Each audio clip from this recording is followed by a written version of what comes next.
Yo, what's up? Welcome back to another episode of The Swas. Continuing on with NFL Week 5. Got a great game here.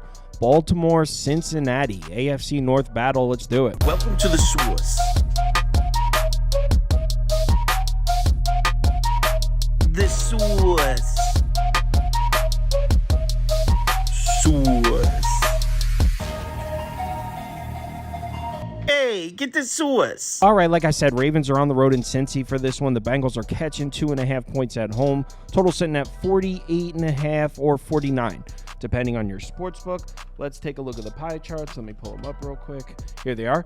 According to this data, action's coming in on the Baltimore side, over 65% of the tickets. Money is closer to 50-50, indicating the sharp action is on the Cincinnati side, which I guess makes sense. It did touch 3, and those 3s got bought up pretty quickly. But again, as I always say, take this data with a grain of salt.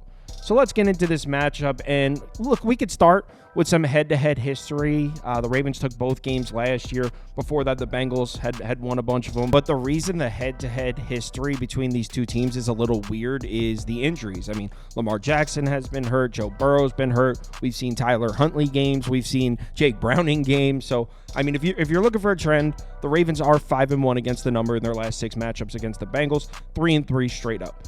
But let's throw that out. We're worried about this year's matchup. And if you're a Baltimore fan, you are loving what you're seeing on the offensive end last 2 games. Offense started off a little slow.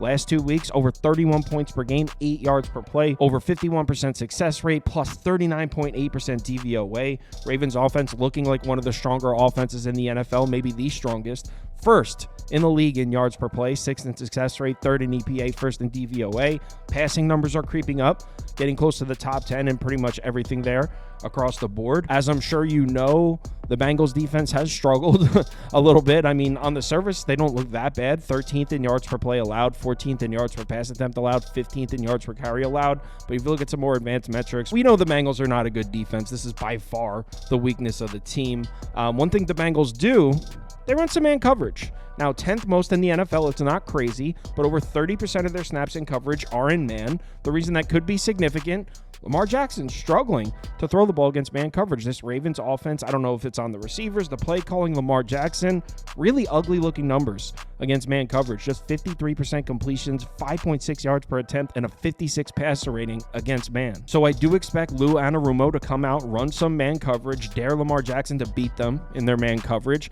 Also, another thing Cincinnati does, a lot of single high safety looks, 57.9% frequency. That's tied for 5th most in the NFL.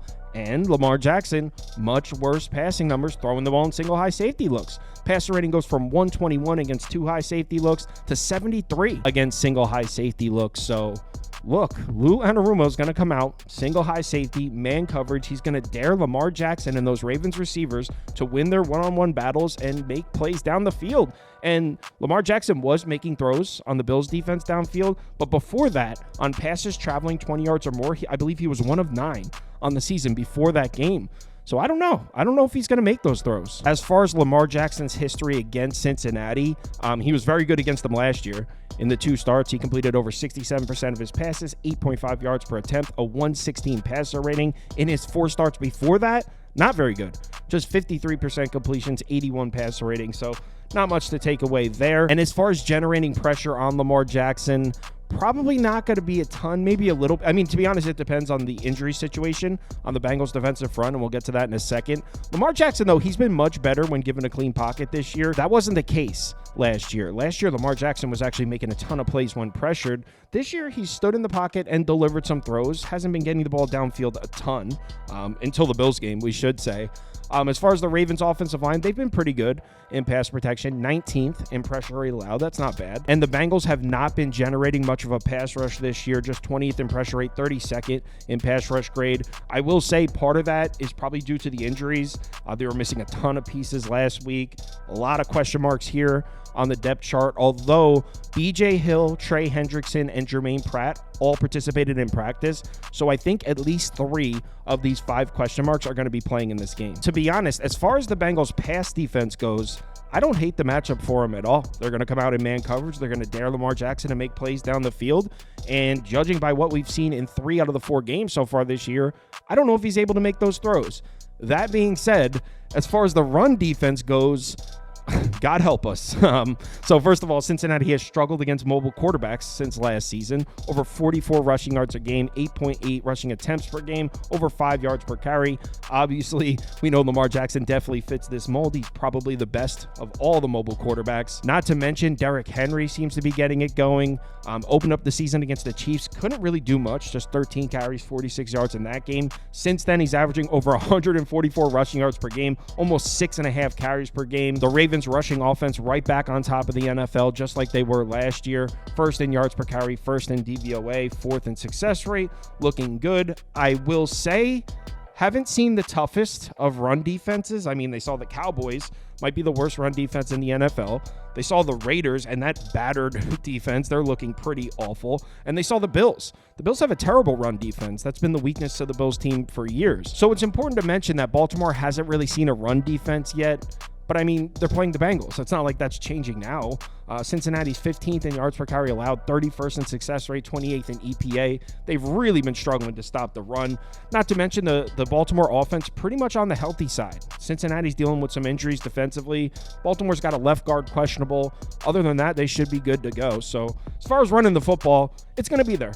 Baltimore's going to run the ball. I do think Cincinnati's able to make plays against the pass. I could see Lamar Jackson struggling trying to throw the ball downfield, but no question they're going to be able to run it. Now we flip it over to the other side and talk about the Bengals offense. And if you're betting Cincinnati in this game, this is the moment you've been waiting for. Yeah, we started off the season a little rough here. 164 passing yards, 5.7 yards per attempt. Obviously, there was no T. Higgins in that game. Jamar Chase in week 1 after missing all of camp. Definitely some extenuating circumstances there in that week 1 matchup.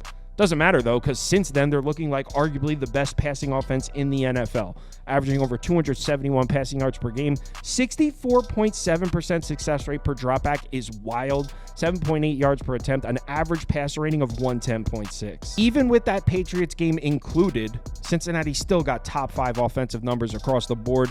8th in yards per play, 4th in success rate, 4th in EPA, 4th in DVOA. Passing attack looks unstoppable, and this is not this is not your grandfather's Ravens.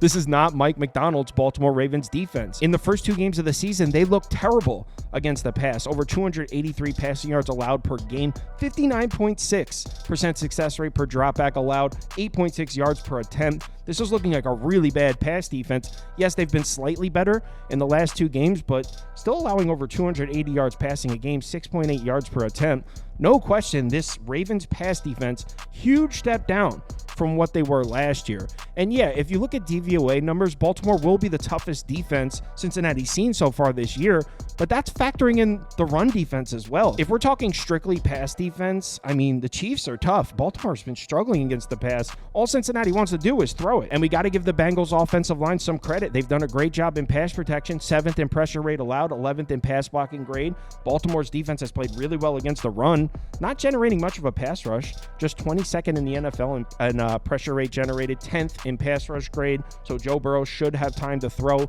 and his numbers when given a clean pocket are getting better every week. We were talking about this a couple weeks ago. Joe Burrow's numbers when given a clean pocket were awful last year, and after week 1, they looked terrible. They look slightly better after week 2, slightly better after week 3. Now look at them now after 4 games, 9th in the NFL in passer rating, 1st in turnover-worthy play rate when given a clean pocket. So Burrow's slowly finding his groove here. Him, Chase, Higgins, they're starting to get on the same page, and it's looking like one of the most dangerous passing attacks in the NFL. Now, one thing we do have to give to Baltimore defensively, they look great against the run, and although Cincinnati's been able to run the ball here and there, they're mostly passing it, but when they have handed it off, they've been successful, looking like a top 10, maybe even a top 5 rushing attack in terms of efficiency. 9th in yards per carry, 7th in success rate. Probably not going to be there against Baltimore. Nobody can run on the Ravens this year. It's almost a complete flip of the Ravens defense from last year. They were elite against the pass. You could run the ball on Baltimore last year, though. It's the opposite. No one can run the ball in Baltimore, but you can throw the ball on them, which is why I will be on Cincinnati in this one. The look-ahead line for this game was Cincinnati -1.5, so we've seen a massive adjustment here. Yes, Cincinnati hasn't lived up to standards so far this year, but are we just going to forget how the Ravens season started? I mean, they look pretty awful as well. Not to mention, think about this. What would this line be if the Chiefs didn't get that pass interference call in week 2? Both of these teams would be coming into this game 2-2. We would have seen the Bengals go on the road into Arrowhead and be the only team to beat the Chiefs. I think the Bengals might be laying a point, still be laying that 1.5, honestly. So one pass interference call moves the line 2.5, 3 points. Nah. I think Cincinnati wins this game outright. I think we're going to see a lot of scoring. Baltimore will be able to run the ball. Give me Cincinnati plus 2.5. Cincinnati money line. Cincinnati team total over 23.5. I'm sorry. So Cincinnati plus the points, Cincinnati money line, and Cincinnati team total over 23.5. Maybe a half unit on all three. The reason I haven't bet it yet is I really want a Bengals plus 3. In my opinion, it's probably more likely to drop down to 2 than it is to touch 3 again. So maybe I should just cut my losses and take the 2.5. But I'll be on the Bengals here, no question. If you want to see all the bets I currently have open, head over to KyleKirms.com and click on Open Bets. You'll see all mine as well as everyone on the staff here. Also, if you sign up to Sauce Network Plus, it comes with access to the Discord, and you can participate in the weekly betting league. $150 and one of these trophies go to the winner every single week. So if you're interested, head over to the website and sign up. Let's have ourselves a nice NFL Week 5. This NFL season's been great to me so far. Hopefully that continues. Wish I could say the same for college football. It's been a rough start to the season for me in that department, but the NFL's been solid. So let's keep that rolling. Please remember to bet responsibly. Talk to you in the Discord.